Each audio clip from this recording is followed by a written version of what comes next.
আসসালামু আলাইকুম। কে.এস. রহমান ইউটিউব চ্যানেলের পক্ষ থেকে সবাইকে স্বাগতম। আশা করি সবাই ভালো আছো। আজকে আমরা শিখব এনকোডার বা এনকোডার এর কাজ কি, কিভাবে কাজ করতে হয়। ঠিক আছে, এনকোডার কি? এনকোডার যে ডিজিটাল বর্তনীর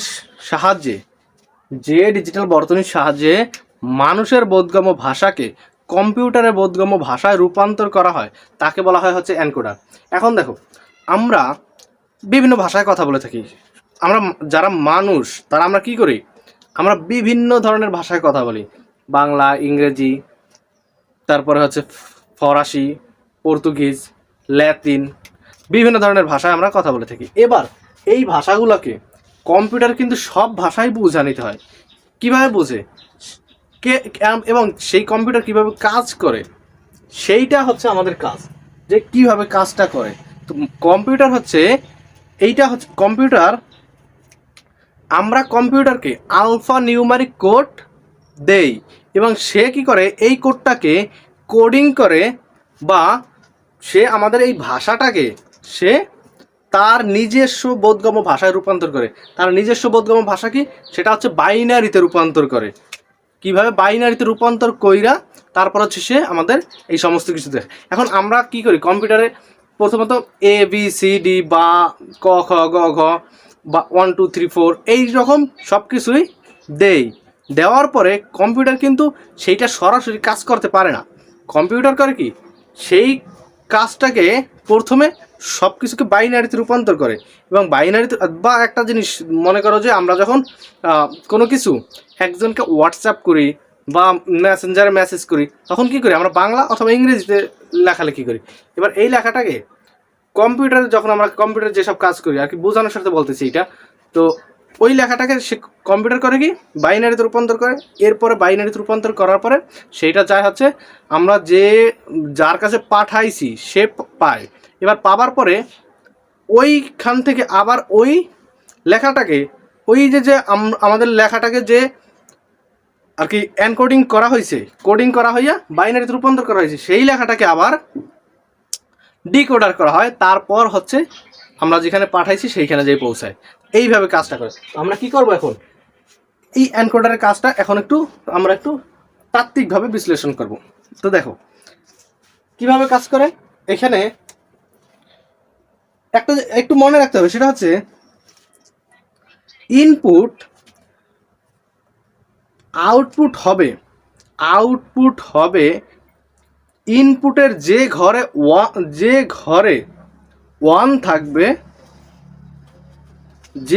ওয়ান থাকবে তার বাইনারি মান। এখন এইভাবে বললাম, হুট করে বুঝতে পারবা না, আমি দেখাইতেছি।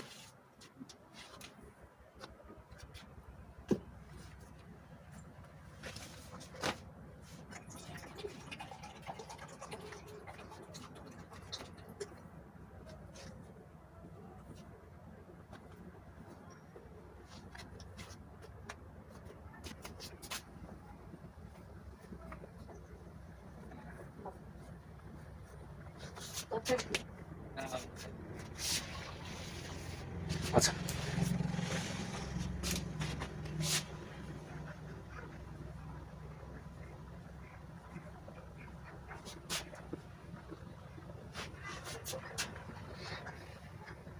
আমরা এইখানে এনকোডারের ক্ষেত্রে আউটপুট, ধর আমরা চারটা ইনপুট দিলে আমরা আউটপুট পাবো হচ্ছে দুইটা। এইটা হচ্ছে ইনপুট, এইটা হচ্ছে আউটপুট। ঠিক আছে, এখন এরকম থাকবে।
এইটা এই এই আমাদের ইনপুটগুলো নেওয়ার সিস্টেমটা হচ্ছে শুধুমাত্র একটা ঘরে একটাই অন হবে সব দিকে। এখন দেখো আমরা এইখানে যদি অন নেই, এই ঘরে এই সারিতে কিন্তু আমাদের আর কোথাও যদি অন দেই তো আমাদের কি হবে, একই সারিতে দুইটা পড়ে যাবে আর কি একই।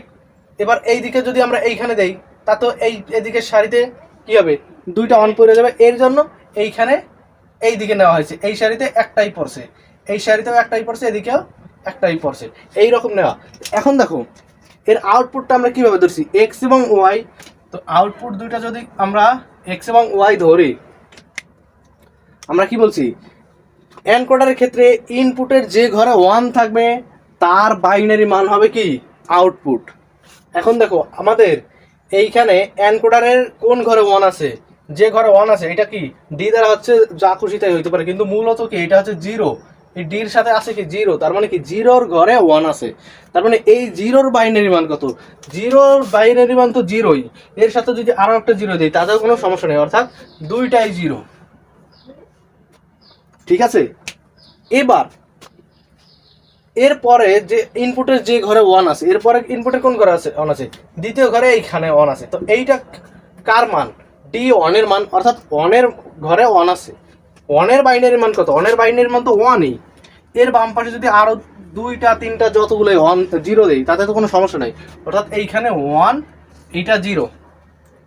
এরপরে পরে 1 আছে যে ঘরে, 1 আছে কোনটা, ডি 2-র ঘরে, তার মানে কি 2 এর ঘরে 2 এর বাইনারি মান কত, 2 এর বাইনারি মান হচ্ছে 1 0, 2 এর বাইনারি মান কত 1 0।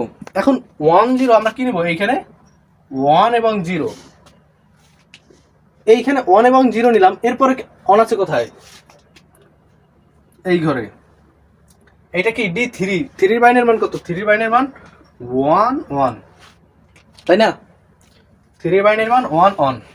তো আমরা কি করব, এখানে 1 1 নিলাম।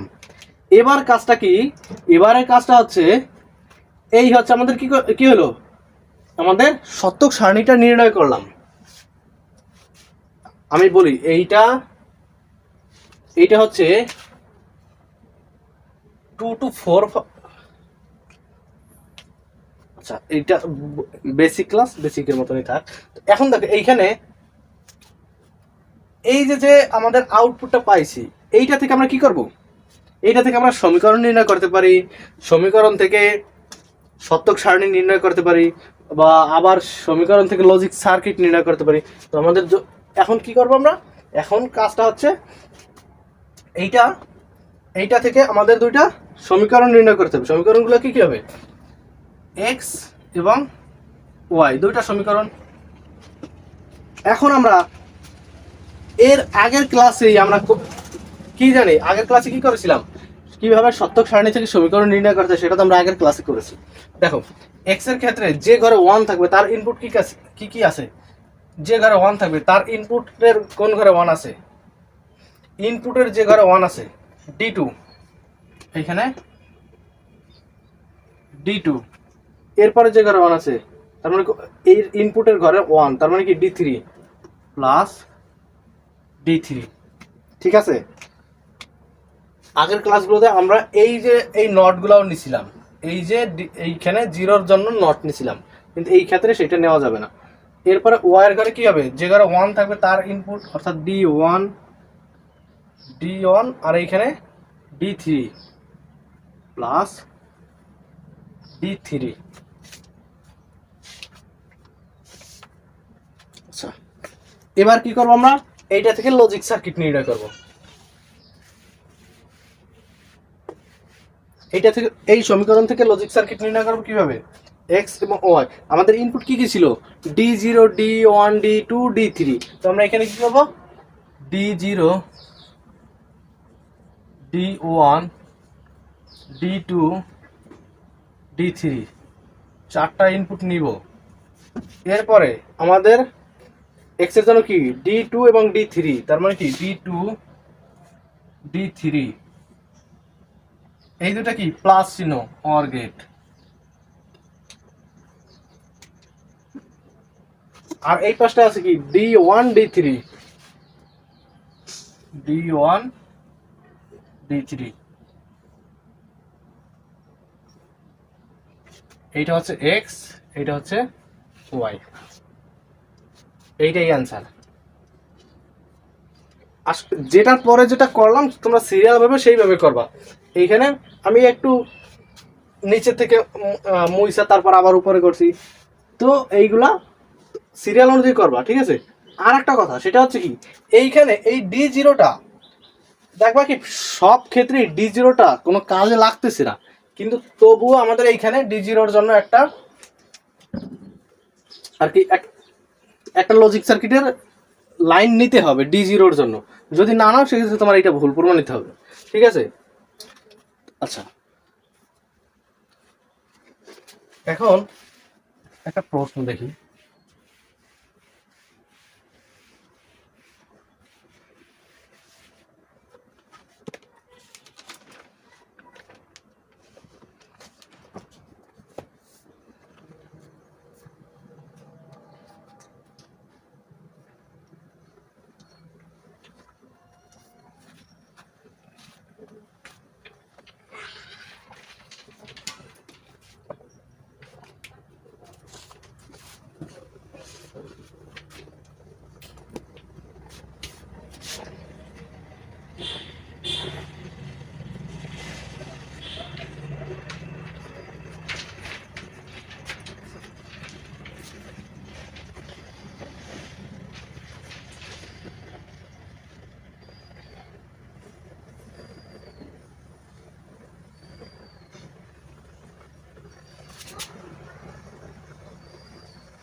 এখন এইখানে বলা হইলো যে, এখানে বলা হইলো টু দি পাওয়ার 3 ফাংশনের এনকোডারের জন্য শতক সারণী থেকে, টু টু দি পাওয়ার 3 ফাংশনের এনকোডারের জন্য শতক সারণী থেকে লজিক সার্কিট তৈরি করো।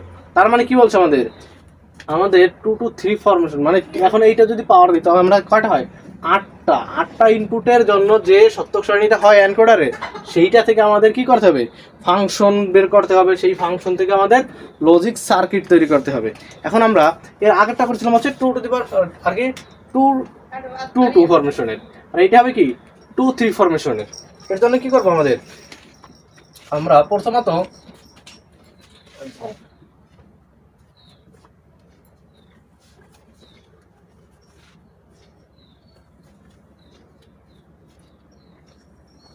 আমরা এই ইনপুট নেওয়ার জন্য আমরা শতক সারণীটা আগে তৈরি করে নেব।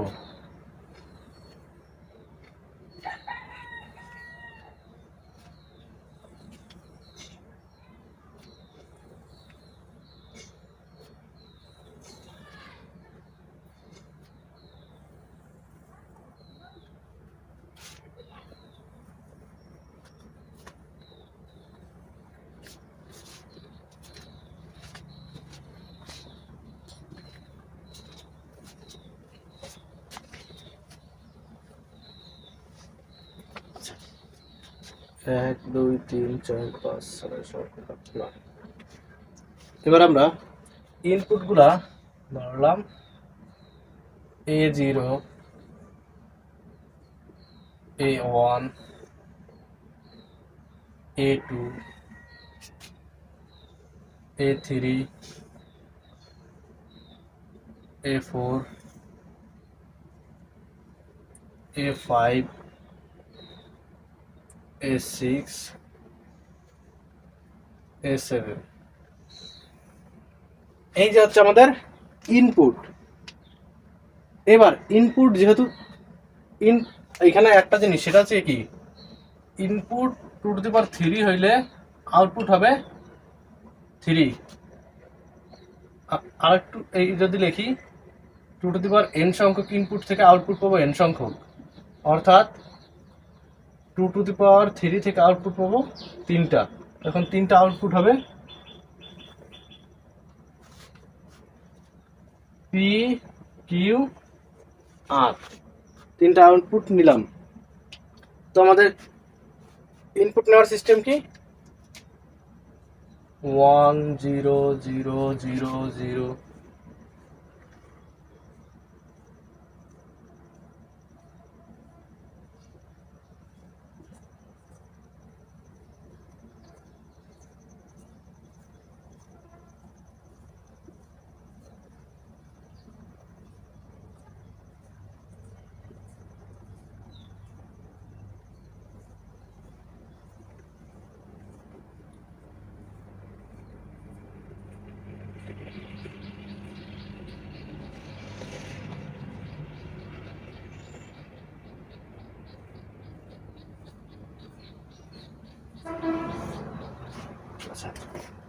এই হচ্ছে ইনপুট।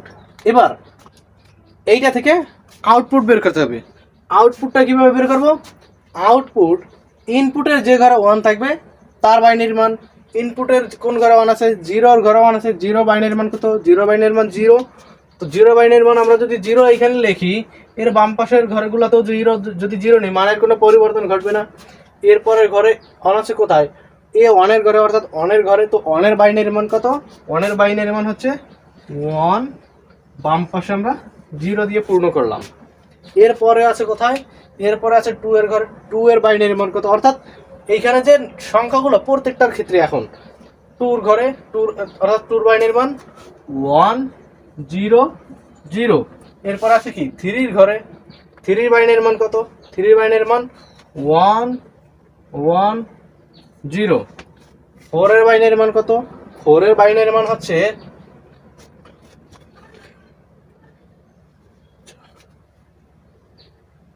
এখানে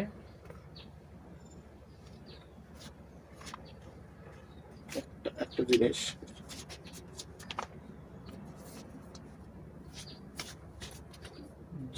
1 0 0। এরপর কি 5 এর ঘরে বাইনারি, 5 এর বাইনারি মান 1 0 1।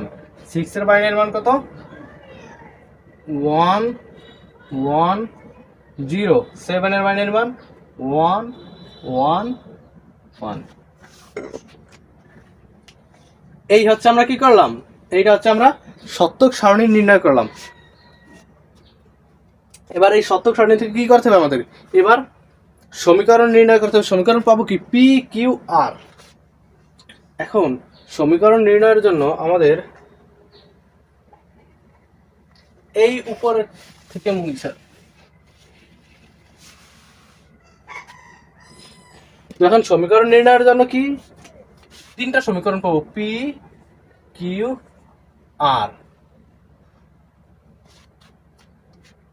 পি এর যে ঘরে ঘরে 1 আছে, তার মানে কি একদম যে ঘরে 1 আছে, 1 আছে কোথায়? A4। তারপর 1 আছে কোথায়? A5। তারপর 1 আছে এইখানে, এইটা কি A6। এইখানে এইটা, এই ঘরে 1 আছে, এই দিকে আর বাম দিকে আইসা ইনপুটের 7 এর ঘরে, অর্থাৎ 4 5 6 7। A4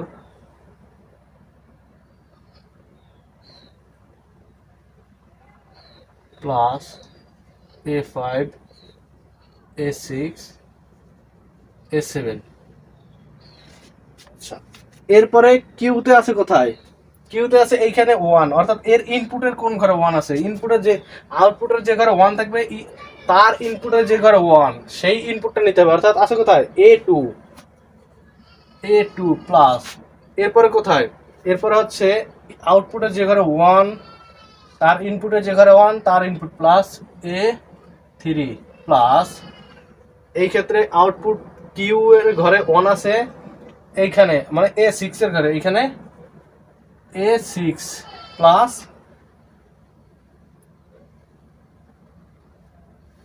A7, এইটাও A7 হবে। এরপরে আর এর ক্ষেত্রে 1 আছে কোথায়? আর এর ক্ষেত্রে 1 আছে যে A1 এর ঘরে, A1 প্লাস এই ক্ষেত্রে 1A3 প্লাস A5 A7, এই হলো পাইলাম আমরা সমীকরণ। এই সত্যক সারণী থেকে সমীকরণ নির্ণয় করলাম। এবার এই সমীকরণ থেকে কি করব আমরা? লজিক সার্কিট অঙ্কন করব।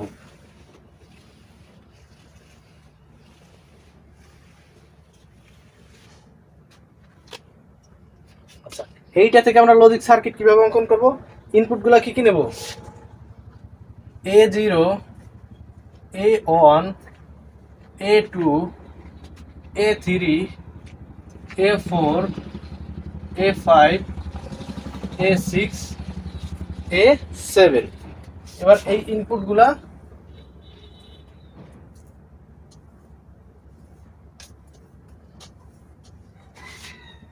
এইখান থেকে এবার আছে কি A4 A5 A6 A7, A4 A5 A6 A7 আছে কি সবগুলোর মাঝে প্লাস, মানে অর চিহ্ন।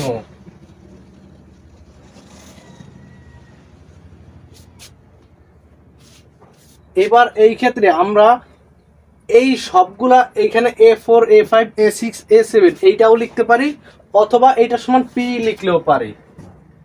সেটা তোমার খাতায় যতটুকু স্পেস থাকবে সেই অনুযায়ী তুমি লিখবা। এরপরে কি কিউ, কিউ এর জন্য কি A2 A3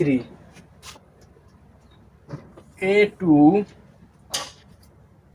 A3 A5 A7,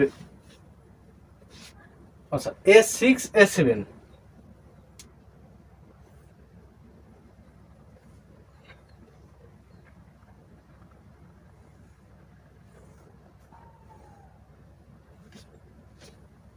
এইটা কি Q.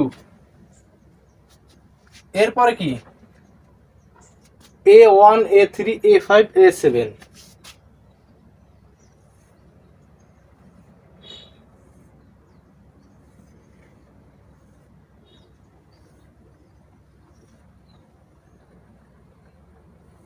A1 A3 A5 A7।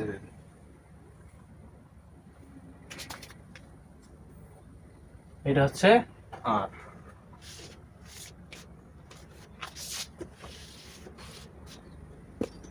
আর যেখান থেকে লাইনটা নেবা সেইখান থেকে এরকম চিহ্ন দিয়ে দিতে হবে যে এইখান থেকে লাইনটা গেছে। আচ্ছা ঠিক আছে। এখন দেখো এইটা হলো আমরা 2-3 ফরমেশনের এনকোডারের থেকে এনকোডারের সমীকরণ এবং সমীকরণ থেকে লজিক সার্কিট অঙ্কন করলাম। ঠিক আছে, এনকোডারের কাজ মোটামুটি মনে হয় এখানেই। হ্যাঁ দেখো, এই এনকোডার প্রায় ম্যাক্সিমাম প্রশ্নে ম্যাক্সিমাম পরীক্ষায় এসে থাকে। ঠিক আছে, তো তোমরা একটু বেশি করে প্র্যাকটিস করো।